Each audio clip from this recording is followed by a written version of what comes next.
말씀입니다. 여러분들 다 한 번씩 들어보셨을 텐데, 자, 내게 능력 주신 자 안에서 내가 모든 것을 할 수 있다. 성경에 많은 인물들이 나옵니다. 참 믿음의 사람들, 또 영웅들, 그러나 그 중에서도 이 성경에 나오는 그 수많은 믿음의 사람들 중에서도 단연코 그리고 압도적으로 하나님의 나라와 영광을 위하여서 위대하게 쓰임받은 믿음의 영웅을 꼽으라면은 단연코 오늘 말씀을 기록한 사도 바울이라고 할 수가 있겠죠.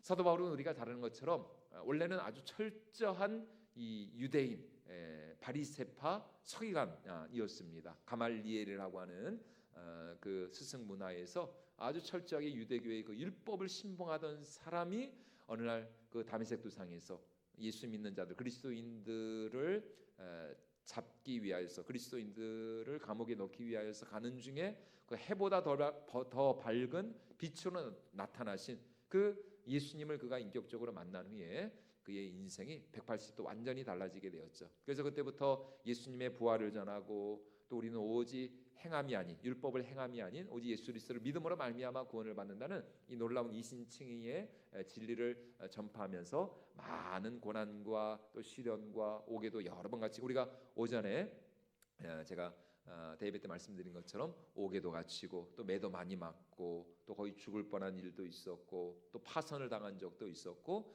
그리고 결국은 네로 황제에 의해서 보통 학자들에 의하면 한 67년에서 69년 그 사이에 이제 순교를 당한 것으로 실제로 그래서 순교를 당했습니다. 목배임을 당한 그 순교로 그 이제 일생을 이제 마감하게 되었죠. 자, 그런 바울을 돕기 위해서 하나님은 그에게 여러 이제 헌신된 동역자들을 많이 붙여주셨어요. 그 중에서도 이제 대표적으로 꼽으라면은 브리스길라와 아굴라 이제 같은 이 사도 바울과 같이 천막을 만드는 어비 같은 그런 부부를 헌신된 부부를 붙여주셔서 바울이 가는 곳마다 물질로 헌신하고 이제 동역을 하게 하였습니다. 그리고 이제 교회를 치자면 개인적으로 치자면 이제 브리스길라와 아굴라 또 디모데와 같은 그런 영적인 아들 제자를 또 두었고 또 마가복음을 기록한 마가도 사도 바울의 제자이자 통역관이었습니다. 통역관으로 또 그의 수행 비서로 이제 사역을 같이 동참을 하였고 그리고 교회로 치자면 아까 오전에 말씀드린 것처럼 이 빌립보 교회가 아주 이 사도 바울을 헌신적으로 잘 섬기고 돕는 교회 중에 하나였습니다. 지금 바울은 옥에 갇혀 있어요. 그런 자신을 위해서 최선을 다해서 오전에 말씀드린 것처럼 에바브로디도라는 그 헌신된 제자 청년을 보내서 빌립보 교회 성도들이 이 사도 바울을 잘 섬겼습니다. 그리고 그런 빌립보 교회 성도들의 헌신이 얼마나 이 사도 바울에게 큰 위로와 위안과 기쁨이 됐는지를 이제 알려주기 위해서 쓴 편지가 바로 이 빌립보서라는 빌립보 교회 성도들에게 보낸 편지예요. 그런데 이제 한 가지 오늘 여기서 이제 우리가 살펴보고자 하는 것은 물론 지금 바울은 빌립보 교회 성도들에게 큰 빚을 지고 있는 것이죠. 그들의 그 섬김과 그들의 헌신을 통해서 지금 옥에 갇힌 사도 바울이 만약 빌립보 교회에 이런 헌신과 섬김이 없었다면 바울은 뭐 감옥 안에서 굶어 죽든가 뭐 병들어 죽든가 아니면 추워서 죽든가 죽는 일밖에 없어요. 그런데 빌립보 교회 성도들이 참 바울을 사랑하는 마음으로 이렇게 잘 물질로 공개하고 섬겼으니까 얼마나 이 바울의 마음이 흡족하고 위로를 받고 위안이 되었겠습니까? 그러나 지금 오늘 우리가 읽은 이 말씀에서 사도 바울은 절대로 그들이 한 가지 사실을 오해하지 않기를 바랬습니다. 그것은 바로 그들이 설령 바울에게 지금 이 물질과 재정을 보내왔지만 설령 그렇지 않았다 할지라도 빌립보 교회 성도들이 이런 물질로 바울 자신을 섬기지 않았다 할지라도 나 바울은 절대로 그것으로 인해서 실망하거나 낙심하지 않을 것이고 절대로 내가 빌립보 교회 성도들 너희들을 원망하지 않을 것이다. 왜냐하면 나 바울은 어떠한 형편에 처해 있든지 자족하기를 배웠기 때문이다 라고 말씀하고 있습니다. 이제 그것이 오늘 우리가 읽은 빌립보서 4장 그 앞에 있는 11절에 있는 말씀이에요. 내가 궁핍함으로 말하는 것이 아니니라 어떠한 형편에든지 나는 자족하기를 배우노니. 빌립보서 4장 11절에서 그렇게 말씀을 하고 있습니다. 자족의 비결을 배우는 것이에요. 다시 말해 사도 바울은 어떠한 형편에서든지 감사할 수 있고 또 만족할 수 있고 기뻐할 수 있는, 그래서 없으면 없는 대로 또 있으면 있는 대로 나는 어떤 형편이든지 만족하고 감사하고 기뻐할 수 있다. 그런 자신의 믿음을 고백을 하고 있는 것이죠. 그리고 바울이 이러한 자족의 믿음과 신앙을 여러 수많은 연단과 시험과 체험을 통해서 배웠다라고 말씀을 하고 있습니다.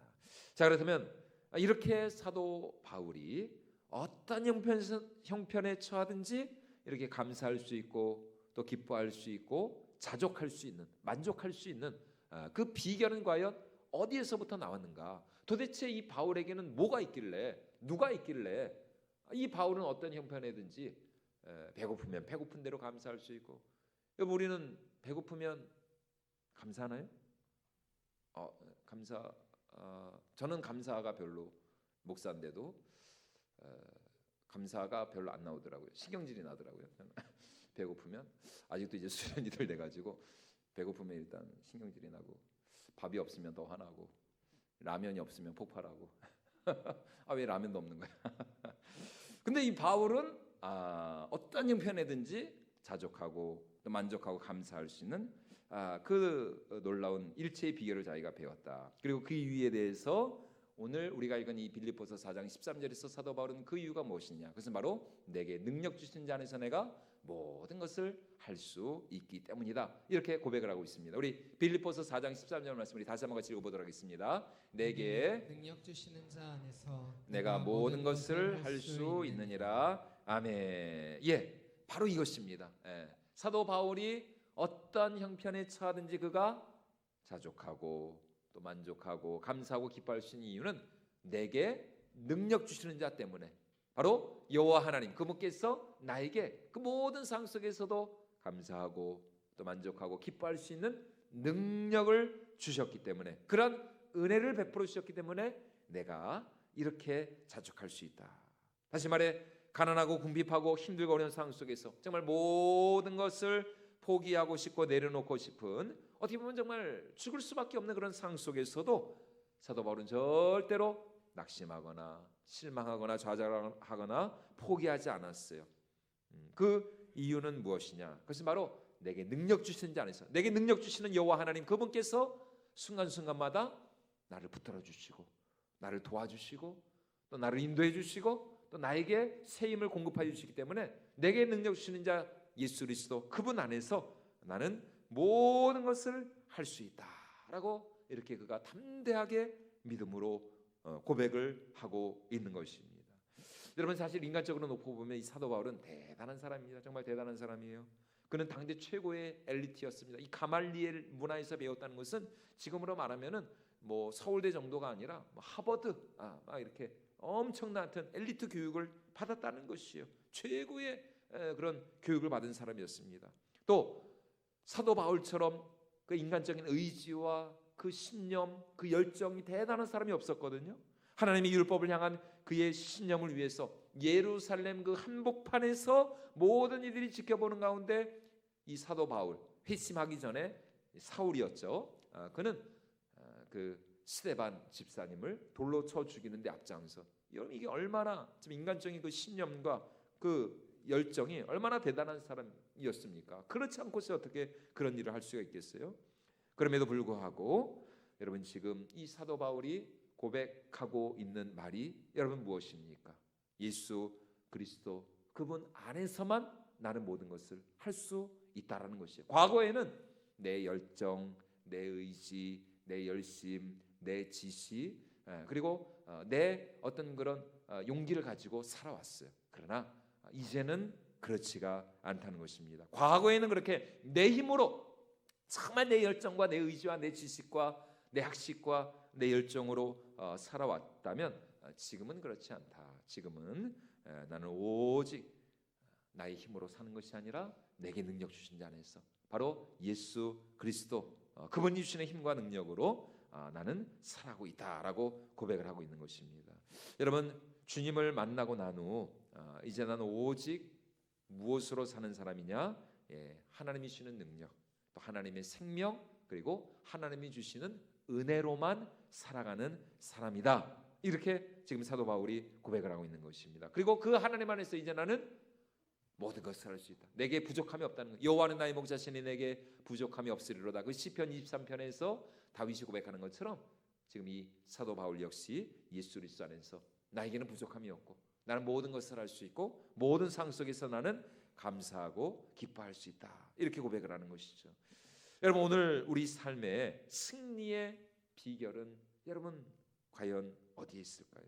여러분, 오늘 우리가 어떤 형편과 상황 속에서도 감사할 수 있고 또 기뻐할 수 있고 또 즐거워할 수 있는 그 비결은 무엇인가? 다시 말해서 고난 가운데서도 여러분들과 무너지지 않고 아무리 힘들고 어려운 상황 속에서도 우리가 포기하거나 절망하거나 낙심하지 않을 수 있는 비결, 여러분 그 비결이 어디에 있을까요? 그것은 바로 오늘 바울의 고백과 같이 매 순간마다 우리의 힘이 되시고 또 능력이 되시고 또 우리에게 은혜를 베풀어 주시는 여호와 하나님, 그분 안에 갈 때, 그분 안에서 여러분 우리는 모든 것을 할 수 있는 줄로 믿습니다. 바로 그분 안에서, 그분 안에서 정말 포기하고 싶을 때가 있죠, 여러분. 그러나 포기하지 않는 거예요. 정말 너무 힘들고 어렵고 정말 이걸 계속 해야 되나 말아야 되나. 이렇게 참 여러분 취업이 많이 힘드시죠? 취업도 힘들고 또 취업해서 막상 또 들어가 보니 이거는 내가 생각하던 그런 회사가 아니야. 내가 여기를 왜 들어왔지? 내가 이거 하려고 여기 들어왔나? 다녀야 되나 말아야 되나? 그런 거예요. 그러니까 들어가기도 힘들고 들어가서도 힘들고 나오자니 더 힘들고 이게 참 이럴 수도 없고 저럴 수도 없고 완전히 진퇴양난, 정말 사방이 막힌 것 같은. 그러나 그런 상황 속에서도 여러분 우리가 감사할 수 있고 아무리 정말 힘들고 어려운 그런 상황 속에서도 우리가 기뻐하고 그 모든 것을 할 수 있는 그 비결은 어디에 있느냐? 바로 내게 능력 주시는 자 예수 그리스도 안에 거할 때 온전히 예수 그리스도께서 주시는 그 힘으로 그분 안에서 우리가 모든 것을 할 수 있다라는 것입니다. 그래서 지금 내게 능력 주신 자 안에서 내가 모든 것을 할 수 있다. I can do everything. 모든 것을 할 수 있다. 모든 것을 누구 안에서? 그분 안에서. 그분 안에서 우리가 날마다 승리하는 삶을 살아갈 수가 있다. 그래서 여러분들 정말 이제 2024년도 이제 얼마 남지 않았는데 남은 올 한 해도 그렇고 여러분의 평생에 정말 우리 평생의 삶이 주님 안에 거하는, 그래서 주님이 주시는 그 능력으로 내 힘으로 사는 사람들이 아닙니다. 여러분 그리스도인들은 내 힘으로 사는 사람들이 아니에요. 내 힘으로 사는 것이 아니라 날마다 위로부터 하나님이 부어주시는 하나님의 능력, 또 하나님의 생명으로, 또 하나님이 주시는 그 은혜로 여러분 우리가 어떤 상황 속에서도 우리가 승리할 수 있고 우리는 당당할 수 있고 담대할 수 있고 또 우리에게 맡겨주신 그 모든 일들을 우리가 넉넉히 감당하게 될 줄로 믿습니다. 사무엘상 30장 구약성경 말씀에 보면은 이 사울, 얼마나 이 사울이가 다윗을 미워했어요. 막 다윗이, 사울이 죽인 자는 천천히고 다윗이 죽인 자는 만만이다 막 그러면서 그 예루살렘 여인들이 막 다윗을 칭송하고 막 다윗을 막 높여주고 그럴 때 이 사울 왕이 시기심이 생겨가지고 말이죠, 그때부터 다윗을 막 쥐잡듯이 막 잡으면서 막 죽이려고 했어요. 그래서 사울의 칼날을 피해가지고 블레셋 지방에, 그러니까 이 사울이 이스라엘 안에서는 이제 더 이상 내가 살 수가 없어, 저 사울의 핍박 때문에 더 이상 살 수가 없어. 그래서 블레셋 지방으로, 이방인의 땅으로 도망을 간 것이죠. 그 블레셋 지방의 한 성이었던 시글락이라고 하는 성에서 다윗과 그의 부하들이 잠시 사울의 칼날을 피하여서 그곳에 살았던 적이 있었습니다. 그런데 이제 그 시글락성에 살던 다윗과 그의 부하들이 어쩔 수 없는 상황 속에서 이스라엘 군대와 전쟁을 하기 위하여서 이제 길을 떠났어요. 그런데 막상 이스라엘과 싸우려고 했는데 거기 모인 블레셋 이 왕들, 블레셋 이 장수들이 다윗을 의심하는 거예요. 혹시 이 다윗이 변심해 가지고 저 이스라엘과 연합해서 우리를 오히려 우리를 치지 않을까, 우리를 죽이려고 하지 않을까. 그러니까 저 다윗은 못 믿어. 저 다윗이 저게 지금 간첩으로 좀 위장하고 지금 우리 블레셋 지방에 지금 온 곳일 수도 있으니까 저 다윗과 우리가 함께 싸울 수 없습니다. 저 다윗을 다시 그냥 돌려보내십시오. 그래서 이 다윗을 의심하는 블레셋 장수들의 반대로 인해서 다시 3일 만에 이 시글락 성으로 다시 다윗이 돌아오게 되었어요. 3일 만에. 그런데 여러분, 세상에 이게 웬일입니까? 그들이 3일 동안 성을 비운 사이에 그 성에 누가 있었느냐? 다윗과 그의 부하들의 가족 식구들이 거기 있었거든요. 다 아내와 자녀들과 또 모든 재산들이 다 거기 있었거든요. 근데 이 다윗과 부하들이 그 성을 이 비운 사이에 언제 또 그 소식을 들었는지 이 아말렉이라고 하는 그 광야에 살던 이 도적대와 같은 이 아말렉 놈들이 시글락 성에 쳐들어 들어와 가지고 그 성을 완전히 다 불태워 버렸어. 싸그리 그냥 아무것도 남김없이 다 불태워 버리고, 그것뿐만이 아니라 거기 있었던 다윗과 그의 부하들의 재산들을 다 약탈해 가고, 또 다윗의 아내들뿐만 아니라 이 모든 부하 장수들의 이 아내와 가족, 식구, 자녀들까지 몽땅 다 포로로 끌려가 버려. 그러니까 다윗과 그의 부하들이 딱 시글락성에 와 보니까 성은 완전히 화재로 다 무너져 버리고, 성은 전소되고, 또 거기 아무도 없어요. 다 이 아말렉 놈들이, 도둑 놈들이 다 이 포로로 다 사로잡아서 이제 도망을 쳐버린 것입니다. 아니, 지금 안 그래도 블레셋 장수로부터 의심을 사서 말이죠, 이 돌아온 것도 마음이 찝찝한데 정말 이 그들의 유일한 안식처였던 이 시글락 성마저 이렇게 불타버리고, 또 가족 식구들, 자녀들까지 다 이렇게 납치를 당하고 재산은 다 빼앗기고 말이죠. 야, 그러니 지금 여러분, 이 다윗과 그 부하들의 이 마음이, 그 장수들의 마음이 얼마나 참 참담하고 참 황당하고 말이죠. 얼마나 마음이 무너져 내렸겠습니까? 그래서 사무엘상 30장 말씀 보면은 다윗과 그의 사람들이 울 기력이 없도록 소리를 높여 울었다라고 이렇게 말씀을 하고 있습니다. 우리 사무엘상 30장 3절과 4절 말씀 같이 한번 읽어보도록 하겠습니다. 다윗과 그의 사람들이 성읍에 이르러 본즉 성읍이 불탔고 자기들의 아내와 자녀들이 사로잡혔는지라. 다윗과 그와 함께한 백성이 울 기력이 없도록 소리를 높여 울었더라. 여러분, 이건 정말 황당한 것이, 울 기력이 없도록 소리를 높여 울었다. 다 빼앗겨 버렸으니까 이제 뭐 다윗과 그의 부하들은 어떻게 합니까? 여기 있을 수도 없잖아요. 그렇다고 다시 이스라엘로 돌아갈 수도 없잖아요. 이스라엘로 가면 당장 사울이 죽일 텐데 어떻게 다시 이스라엘로 돌아갑니까? 이 어디 뭐 올 데도 없고 어디 오도 가도 못하고, 그나마 이 시글락성 여기서 그냥 그나마 좀 도망자 신세를 면하면서 살았는데 이제는 다 성도 불타고 가족 식구들 자녀들까지 다 납치를 당하고 재산마저 다 빼앗기고 억장이 무너지는 것이죠. 억장이 무너져. 이 도대체 이 어떻게 살아요? 이제 이 다윗과 이 부하들 어디로 갑니까? 이제 뭐 갈 데도 없고, 다 자기네 어디를 가든지 다 자기네를 죽이려고만 하고, 어디 하나 반겨주는 곳도 없고 말이죠. 아무도 자기들을 믿어주지도 않고, 이 모두가 다 자신들을 의심하고 불신하는. 여러분, 이런 상황 속에서 다윗과 함께한 사람들이 여러분 어떻게 됐을까? 이런 상황 속에서 한마디로 말하면 미쳐버렸어요. 이 사람들이, 다윗과 함께한 이 사람들이 그야말로 돌아버렸습니다. 마지막 남은 유일한 피난처라 생각했던 이 시글락 성마저 불타버리고 재산 다 빼앗겼죠. 아내, 가족, 식구들, 자식들까지 다 납치를 당해버렸죠. 뭐 이제 뭐 어떻게 살아, 이제 어떻게 살아? 그래서 이 사람들이 돌아버렸어요. 그래서 어떻게 합니까? 돌을 들어가지고 누구를 치려고 그래요? 다윗을. 다윗을 치려고 합니다. 다윗 너 때문에, 너 다윗 때문에 우리가 지금 이 신세가 됐다고. 너 하나 믿고 여기까지 왔는데 이게 뭐냐고, 이게 뭐냐고. 우리가 이 다윗 저놈이라도 우리가 쳐 죽이자고. 야, 세상에 여러분, 진짜 이런 일이 있을 수가 있습니까? 여러분, 이 다윗에게 돌을 든 이 사람들이 어떤 사람들이에요? 지금까지 정말 오랫동안 다윗과 함께한 사람들 아닙니까? 다윗을 도와서 다시 새롭게 이스라엘 나라를 세우려고 했던 사람들 아니에요? 다 사울에게 충성을 맹세한 그런 사람들 아닙니까? 다윗을 누구보다도 사랑하고 아끼고 다윗과 생사고락을 함께한 그런 사람들이에요. 그런데 아내와 자녀를 다 빼앗기고 재산 다 도둑맞고 말이죠. 모든 게 이제 다 사라져버리고 이제 이제 끝이라고 생각한 거죠. 끝이라고. 예. 그러니까 우리를 이 지경으로 만들어, 우리를 이 막장까지 몰아넣은 저 다윗을 우리가 가만둘 수 없다. 우리가 저놈이라도 쳐 죽이고 이제 우리 살 길을 찾아가자. 그래서 여러분 그들이 돌을 들어가지고 다윗을 쳐 죽이려고 하고 있는 것입니다.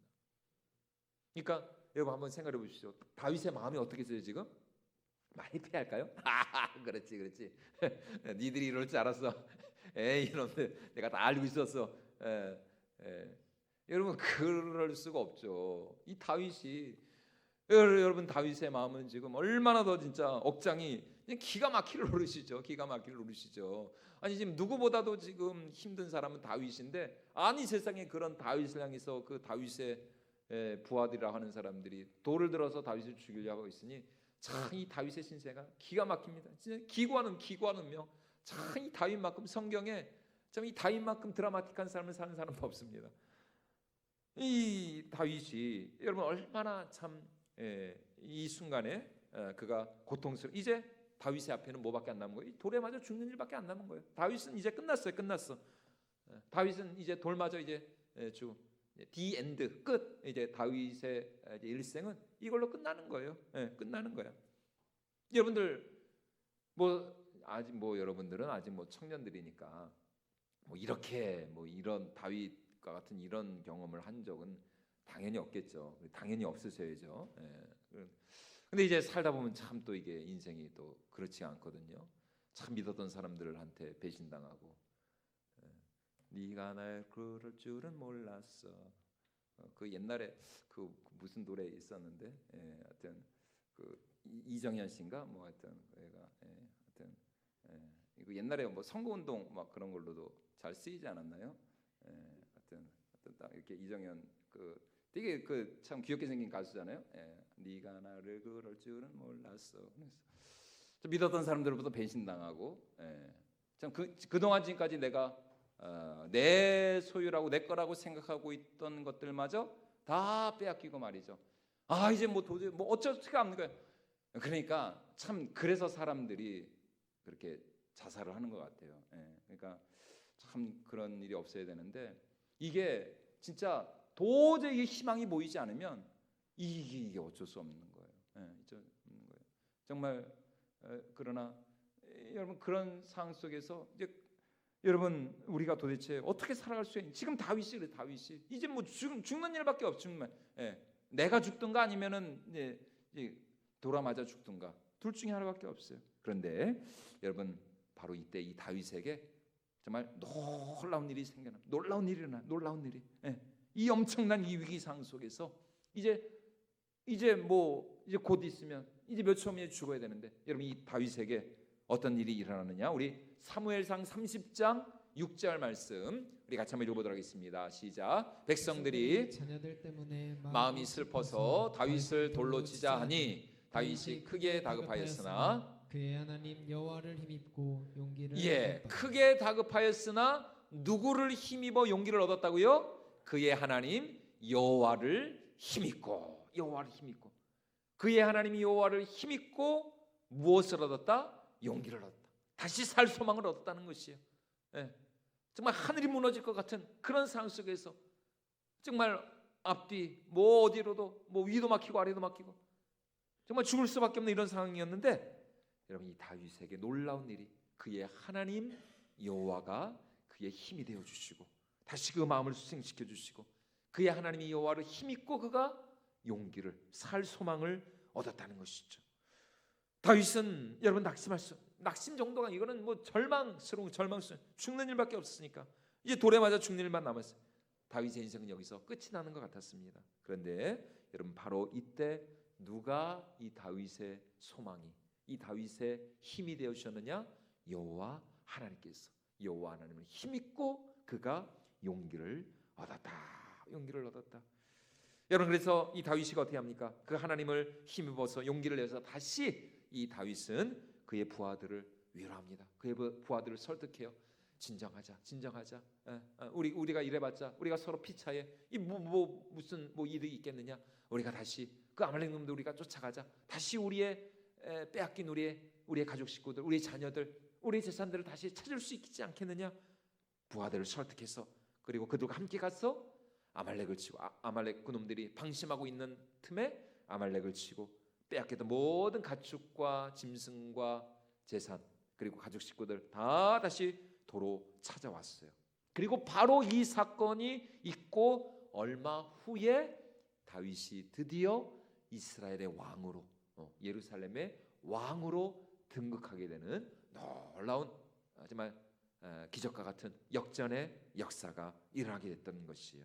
그래서 이처럼 자기 인생의 고비마다 여호와 하나님을 힘입고 용기를 얻은 여호와 하나님을 자신의 힘으로 삼은 이 다윗이가 믿음으로 고백하는 그의 고백이 무엇이에요? 우리가 잘 아는 시편 18편 1절 말씀입니다. 우리 같이 한번 읽어보도록 하겠습니다. 나의 힘이신 여호와여, 내가 주를 사랑하노라. 예, 하나님이 누구시라고요? 나의 힘이 되신 여호와여, 나의 힘이신 여호와여, 내가 주님을 사랑합니다. 내가 주님을 사랑합니다. 왜 다윗이 하나님을 사랑할 수밖에 없다고요? 하나님이 그의 힘이 되어주셨기, 그의 능력이 되어주시고, 지혜가 되어주시고, 그의 용기가 되어주시고, 그의 희망이 되어주시고. 여러분, 오늘 우리를 힘있게 하시는 분이 누구십니까? 여러분, 오늘 우리를 정말 강하고 지혜롭게 하시는 분이 누구실까요? 여러분, 오늘 우리에게 새로운 꿈과 또 희망과 용기를 불어 넣어주시는 분은 누구십니까?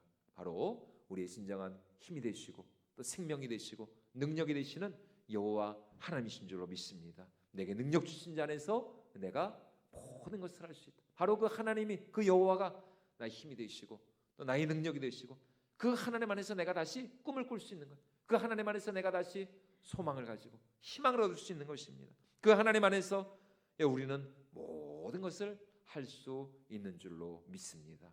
아무리 힘들고 어려운 상황 속에 있다 할지라도 우리가 하나님을 붙들고 그 하나님을 의지하면 우리가 포기하지 않고 우리가 절망하지 않고 다시 도전할 수 있고 다시 꿈을 꿀 수 있고 다시 기도할 수 있고, 그래 맞아, 하나님이 나와 함께 하시고 그 하나님이 나의 선한 목자가 되어주시고 그 하나님께서 내 삶을 우리가 불렀던 그 찬양처럼 좀 합력하여 선을 이루어 주실 것을, 지금의 이 실패와 고난과 이 어려움과 이 문제가 오히려 나를 더 강하게 하고 나를 더 힘있게 하고 이 시간들을 통해서 하나님이 나를 더 거룩하고 온전한 하나님의 사람으로 단련시켜 주실 것을 내가 믿기 때문에 여러분, 그 믿음을 가지고 우리가 여호와 하나님을 의지하여 나갈 수가 있는 것이죠.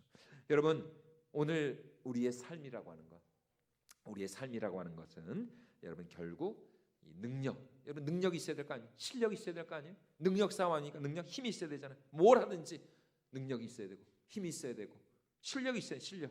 예. 오늘 우리의 신앙생활도 마찬가지입니다. 영적인 힘이 있어야 되는 것이에요. 영적인 이 권세, 영적인 능력, 영적인 지혜가 우리에게 있어야 한다는 것이죠. 그래야 우리가 영적인 싸움에서도 승리할 수 있고 또 이 세상 속에서도 우리가 매일의 삶 속에서 우리가 죄를 이기고 세상을 이기고 또 마귀를 이기고 우리가 날마다 승리하는 삶을 살아갈 수가 있다는 것입니다. 그러므로 여러분, 이제 우리가 해야 할 일은 무엇이에요? 다른 것이 아니죠. 날마다 우리의 힘이 되시고 또 능력이 되시고 우리의 소망이 되시고 우리의 생명이 되시는 여호와 하나님, 그분 안에 거하는 것, 이것이 이제 우리에게 중요하다는 것이. 그래서 포도나무 장으로 유명한 요한복음 15장 말씀에서 예수님이 이렇게 말씀하십니다. 우리 요한복음 15장 5절 말씀 같이 한번 읽어보도록 하겠습니다. 그가 내 안에 내가 그 안에 거하면 사람이 열매를 많이 맺나니 나를 떠나서는 너희가 아무것도 할 수 없음이라. 예, 내가 그 안에, 그리고 그가 내 안에 거하면 너희가 과실을 많이 맺나니. 중요한 것은 이제 우리가 날마다 주님 안에 거하는 것, 주님 안에. 그래서 우리가 더 주님을 사모하고, 여러분 기도의 시간이 어떤 시간이에요? 주님 안에 거하는 시간이죠. 주님을 바라보고 주님을 의지하고. 그래서 우리가 주님 안에 거할 때 하나님의 능력이 나의 능력이 되고 또 하나님의 지혜가 나의 지혜가 되고 또 하나님의 생명이 우리 영혼 가운데, 심령 가운데 충만하게 역사하게 될 줄로 믿습니다. 그래서 바로 그때에 오늘 이 사도 바울의 고백이 우리의 고백이 되고 여러분들의 고백이 될 줄로 믿습니다. 내게 능력 주시는 자 안에서 내가 모든 것을 할 수 있느니라. 여러분, 주님 안에 거하여서 이런 사도 바울 같은 믿음의 고백, 이런 믿음의 위대한 삶을 살아갈 수 있는 저 여러분들이 모두가 될 수 있기를 주님의 이름으로 축원을 드리겠습니다.